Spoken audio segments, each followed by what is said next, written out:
Assalamu alaikum students, how are you all? I hope you are all fine. I'm Sidra Jameel with the new topic from chapter number 6, that is factor affecting rate of enzyme action. As I already told you that enzyme include some important topics. ये बहुत छोटा सा आपका chapter है, लेकिन इसमें हर topic जो है उसकी अपनी एक वर्थ है.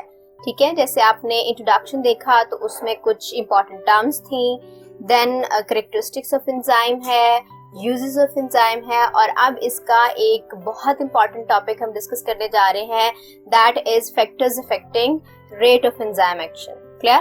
So first of all I would like to tell you that what is actually the rate of enzyme action, the rate of any action. ठीक है, जैसे मैंने आपको बताया था पहले भी कि जो रेट का मतलब ये होता है कि कोई भी प्रोसेस जो है वो कितना कंप्लीट हो रहा है with the passage of time.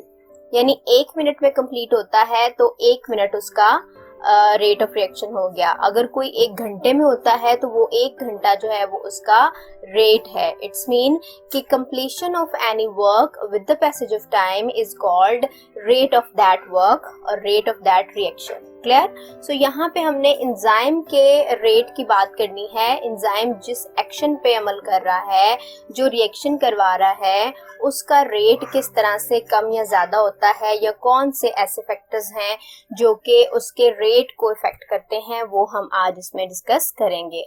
पहले मैं आपको ये बता दूं कि एंजाइम जो है वो बड़ा एक सेंसिटिव मॉलिक्यूल है, जो हमने कैरेक्टरिस्टिक्स में भी कहा था कि इट इज वेरी स्पेसिफिक. ठीक है, उसको एक स्पेसिफिक किस्म का आप कह सकते हैं टेम्परेचर चाहिए होता है, स्पेसिफिक पीएच चाहिए होती है, स्पेसिफिक अमाउंट में उसको वो सारे रिएक्टेंट्स चाहिए होते हैं जिस पे उसने अमल करना है. ठीक है, सो यहाँ पे हम डिस्कस करेंगे स्पेसिफिक एनवायरनमेंट के बारे में कि अगर उसका एनवायरनमेंट प्रॉपर नहीं होगा तो एंजाइम काम नहीं करेगा. ठीक है, ये बात हमने स्पेसिफिसिटी में कही थी कि enzyme it's very specific for the type of reaction and nature of the substrate. ठीक है, यानी अगर कोई फोटोसिंथेसिस का एंजाइम है तो वो कभी भी रेस्पिरेशन में काम नहीं आ सकता. इसी तरह से अगर कोई प्रोटीन पे काम करने वाला एंजाइम है, यानी प्रोटीएज है, तो वो कभी भी किसी कार्बोहाइड्रेट या लिपिड पे काम नहीं कर सकता. ठीक है, इसी तरह उसको एक स्पेसिफिक एनवायरनमेंट रिक्वायर होता है, एक स्पेसिफिक टेम्परेचर, पीएच, सबस्ट्रेट. अगर ये प्रॉपर नहीं होंगे तो एंजाइम काम नहीं करेगा. ठीक है, ये सारी चीजें हमें चाहिए होती हैं एंजाइम की केमिस्ट्री और शेप को मेंटेन करने के लिए. आपको पता है कि एंजाइम जो है वो एक 3D स्ट्रक्चर है, एक ग्लोबुलर प्रोटीन है, और इस ग्लोबुलर प्रोटीन का 3D स्ट्रक्चर जब तक मेंटेन नहीं होगा तब तक एंजाइम प्रॉपर्ली वर्क नहीं कर पाएगा. सो ये स्पेसिफिक एनवायरनमेंट जो है वो इसी बात के लिए इसको दिया जाता है कि उसकी केमिस्ट्री और उसकी शेप जो है वो मेंटेन रहे. लेकिन अगर इस एनवायरनमेंट में कोई भी चेंज आएगा तो मैं बार बार आपको कह रही हूँ कि एंजाइम जो है वो अपनी प्रॉपर वर्किंग नहीं कर पाएगा. जिस रिएक्शन में वो काम कर रहा था वो रिएक्शन भी प्रोसीड नहीं हो पाएगा. क्लियर? तो फिर क्या कहते हैं कि जब कोई भी चेंज आता है तो एक्चुअली वो चेंज जो है रेट ऑफ एंजाइम एक्शन को चेंज कर देता है. ठीक है, किस तरह से हम कौन से ऐसे फैक्टर हैं, अब हम ये देखेंगे कि कौन से ऐसे फैक्टर्स हैं जो कि एंजाइम के एक्शन पे इस कदर असरअंदाज हो सकते हैं कि उसका rate of action he change कर दें. सो फर्स्ट ऑफ ऑल है टेम्परेचर, देन है सबस्ट्रेट कंसंट्रेशन, और उसके बाद है पीएच. ठीक है, ये मैं पहले भी बातों में आपको बता चुकी हूँ, अब ये बुलेट्स फॉर्म में आ गया. सो ये आपने याद रखना है कि ये 3 फैक्टर्स हैं ऐसे जो कि एंजाइम की एक्टिविटी को तहस नहस कर सकते हैं. कैसे?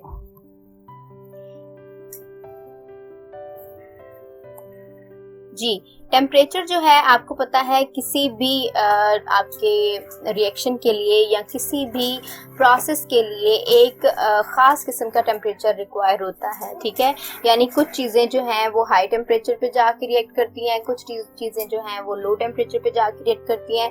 तो टेम्परेचर जो है वो हमारी लाइफ में बहुत अच्छे मानों में और बहुत आप कह सकते हैं स्पेसिफिक मीनिंग्स में एग्जिस्ट करता है. और यहाँ पे क्या होता है कि टेम्परेचर जो है that is directly related to rate of reaction. जैसे जैसे टेम्परेचर बढ़ता जाएगा वैसे वैसे रेट ऑफ रिएक्शन भी बढ़ता जाएगा। यानी हम कहते हैं कि कोई रिएक्शन जो है वो 40 डिग्री पे जाके बड़ा अच्छा प्रोसीड होता है। सो हमने स्टार्ट किया है 10 डिग्री से। सो 10 डिग्री पे थोड़ा सा रिएक्शन होगा, जैसे वो 20 तक जाएगा रिएक्शन और बढ़ जाएगा, 30 पे और बढ़ जाएगा, 40 पे जाके वो मैक्सिमम हो जाएगा। सो हम ये कहते हैं कि इंक्रीज इन टेम्परेचर जो है वो increase in rate of reaction का बायस तो बनता है, but up to a limit. जैसे मैंने अभी कहा कि 40 डिग्री पे जाके वो मैक्सिमम काम करता है, तो that 40 degree is actually the limit of that enzyme. ठीक है, उसके बाद अगर एंजाइम के लिए टेम्परेचर मजीद बढ़ेगा तो फिर रेट ऑफ रिएक्शन जो है वो नहीं बढ़ेगा। That specific temperature, every enzyme require a specific temperature and that temperature अगर उसको हम ऑप्टिमम टेम्परेचर भी कहते हैं। और अगर हम कहते हैं कि उस स्पेसिफिक टेम्परेचर पे एक्चुअली एंजाइम जो है वो मैक्सिमम लेवल पे जाके रेट ऑफ रिएक्शन पे पहुंच जाता है, और उस स्पेसिफिक टेम्परेचर को कहते हैं ऑप्टिमम टेम्परेचर। ठीक है, फिर उसके बाद हम कहते हैं कि इस ऑप्टिमम टेम्परेचर में अगर कोई भी चेंज आए तो एंजाइम अपना काम करना छोड़ देता है। जैसे हमारा ऑप्टिमम टेम्परेचर जो है वो 37 डिग्री सेल्सियस है। अगर 37 डिग्री सेल्सियस से टेम्परेचर आगे पीछे होगा तो एंजाइम काम करना छोड़ देगा। कैसे छोड़ देगा वो आपने अब डिस्कस करना है। Clear? That situation is called denaturation. Denaturation वो सिचुएशन है जब एंजाइम काम करना छोड़ देता है। कैसे? उसके लिए ये आप एक ब्लॉक डायग्राम देख लें कि किसी भी रिएक्शन में अगर इंक्रीज इन टेम्परेचर हो रहा है, यानी 40 डिग्री पे जाना है, तो 10 डिग्री से 20 हुआ, 20 से 30 हुआ, तो जैसे जैसे टेम्परेचर बढ़ता जाएगा उस सिस्टम में हीट ऐड होती जाएगी। जैसे हीट ऐड होगी तो काइनेटिक एनर्जी इंक्रीज होगी। काइनेटिक एनर्जी कहते हैं एनर्जी ऑफ मूवमेंट। तो जो सबस्ट्रेट आपस में मिल रहे हैं, जो एंजाइम आके उनके साथ रिएक्ट कर रहा है, इन सब की जो काइनेटिक एनर्जी है वो इंक्रीज हो जाएगी, जिसकी वजह से उनका रिएक्ट करने का रेट जो है वो बढ़ जाएगा। ठीक है, एक दूसरे के साथ मिलने का जो आप कह सकते हैं चांसेस जो है वो बढ़ जाएंगे काइनेटिक एनर्जी के बढ़ने से।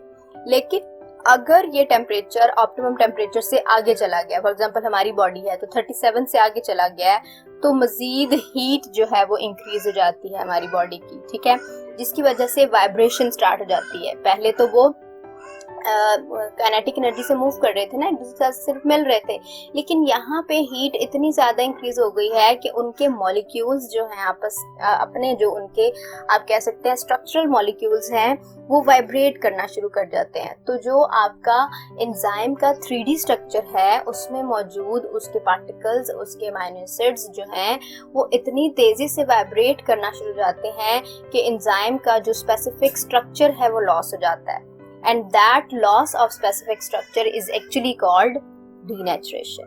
ठीक है, एंजाइम डीनेचर हो जाता है और फिर उसके बाद वो काम नहीं कर पाता।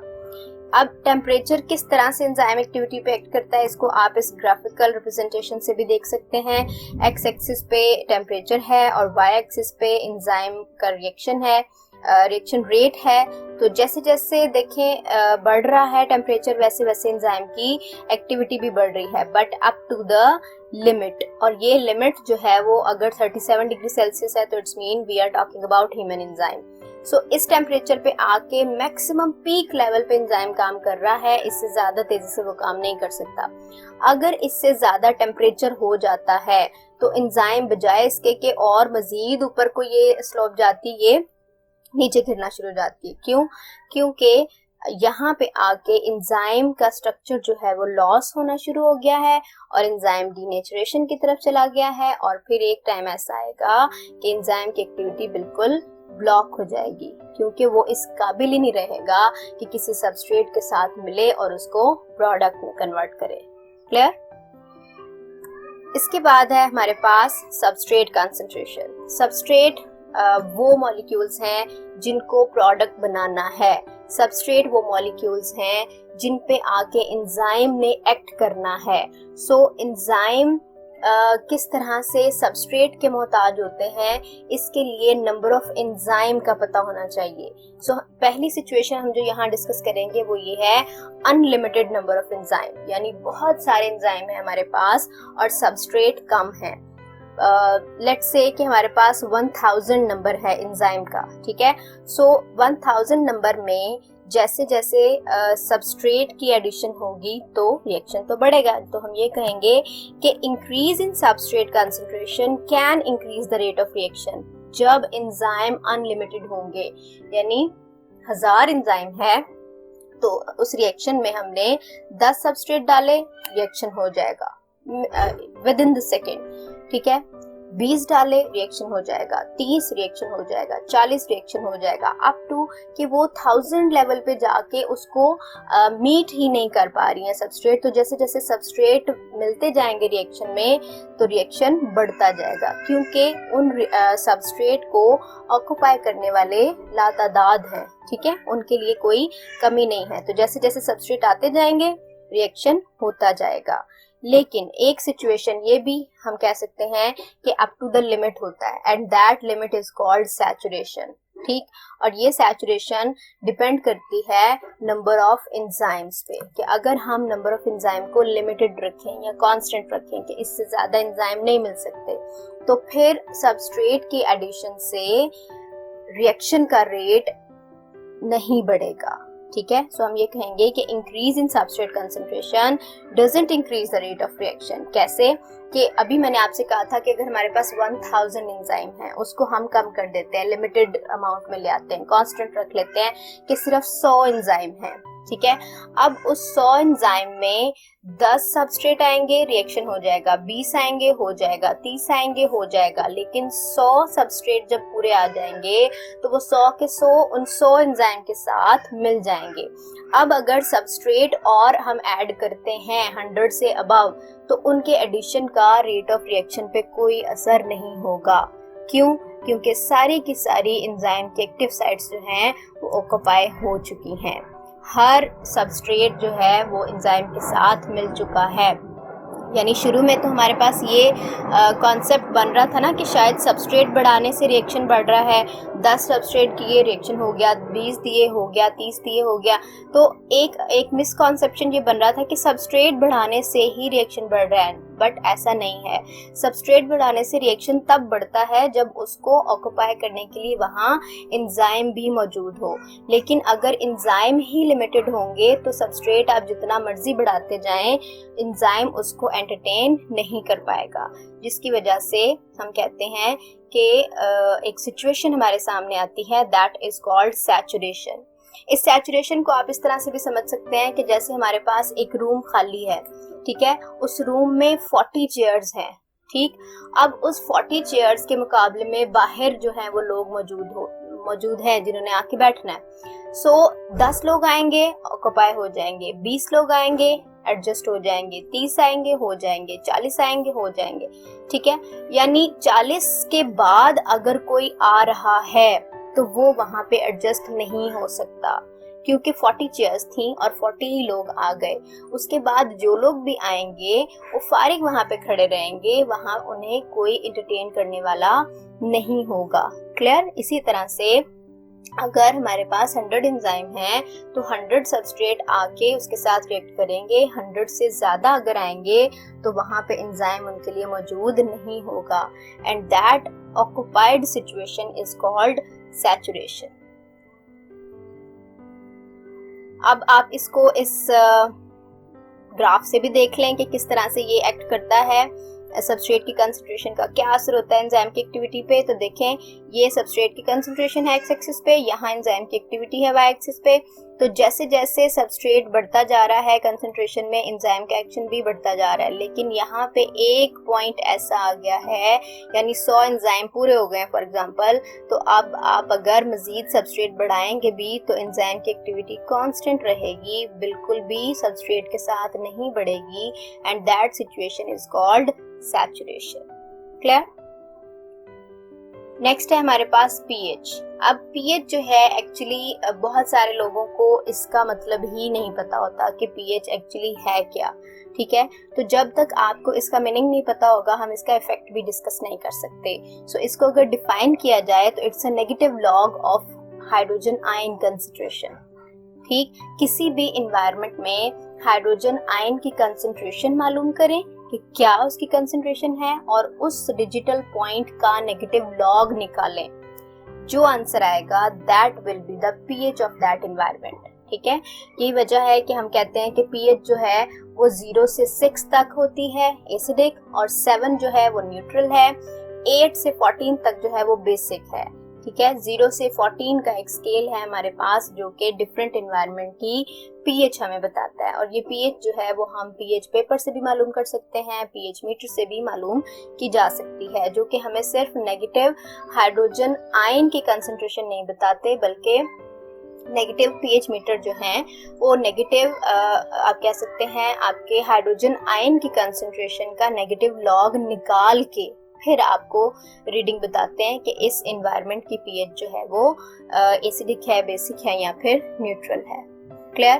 तो यहाँ पे एंजाइम जो है जब वो टेम्परेचर एक से दूसरा आप कह सकते हैं पॉइंट नहीं एडजस्ट कर सकता तो फिर पीएच किस तरह से पॉसिबल है कि एक एंजाइम जो इतना सेंसिटिव मॉलिक्यूल है वो हाइड्रोजन आयन की कंसंट्रेशन को बर्दाश्त कर सके। So that are very specific to their pH as well, ठीक। So enzyme work at the narrow range of pH, ठीक है। एक नैरो रेंज पे काम करते हैं अगर, और इस नैरो रेंज को कहा जाता है ऑप्टिमम पीएच। अगर इस ऑप्टिमम पीएच से या इस हाइड्रोजन आयन की कंसंट्रेशन से थोड़ी सी भी कंसंट्रेशन कम या ज्यादा होगी तो ऑब्वियसली उसके नेगेटिव लॉग में फर्क आएगा, और जब उसमें फर्क आएगा तो एंजाइम भी प्रॉपर काम नहीं करेगा। इसके लिए एग्जांपल आप लोग देख लें कि पेप्सिन एक एंजाइम है जो लो पीएच पे काम करता है, और उस लो पीएच में एक्चुअली एसिडिक एनवायरनमेंट होता है, और ये एसिडिक एनवायरनमेंट पेप्सिन को सिर्फ स्टमक में मिलता है, ठीक है।